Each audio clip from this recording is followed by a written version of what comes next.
All right, let's jump on into geometric series now.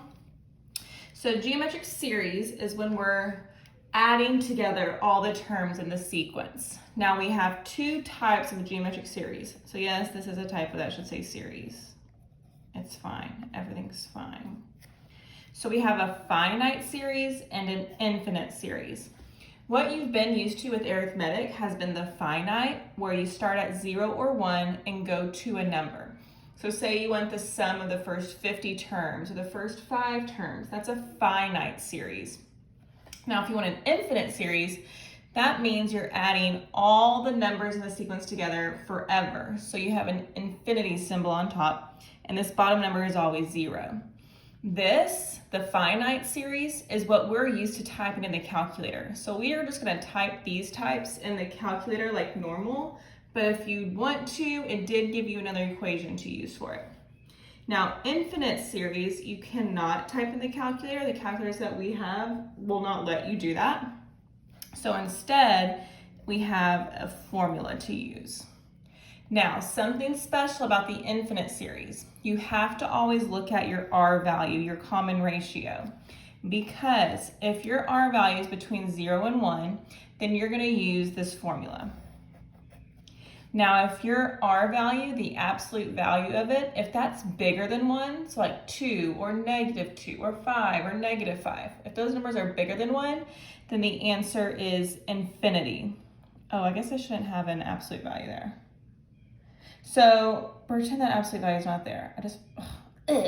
So if R is bigger than 1, it's infinity. But if it's less than -1, it's negative infinity. You get it. Let's just do it. Okay, so the practice problems are on the next page. Now for number 10, A and B are both finite series, meaning they have a number on top. So this one's the sum of the first 8. So I'm just going to type this in my calculator. And my calculator told me -1640. So that's your answer. The next one, 0 to 5. So again, we just type that in our calculator.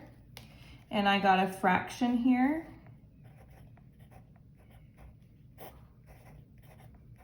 And that's our answer. Okay, so those are normal. Just type it in your calculator. Now this next section is the infinite series. So looking at letter A, the first thing you want to do for an infinite series is to identify the R value, the common ratio, because remember, we might not have to solve for anything. Our answer might just either be infinity or negative infinity.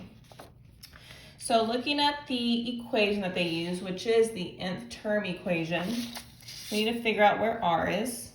So this is sister R right here. Well, R is a number between 0 and 1, so we are going to use the formula, R. This, here, R, this is A sub 1. So when using the formula, I'm just going to plug in the values. So A sub 1, so the sum,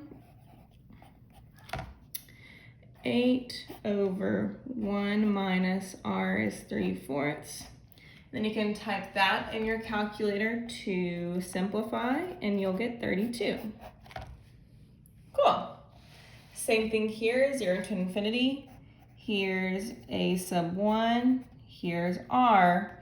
R, the absolute value of it is between 0 and 1, so we are going to use a formula. The only difference between A and B is that this is -3/4 and that one was positive 3/4.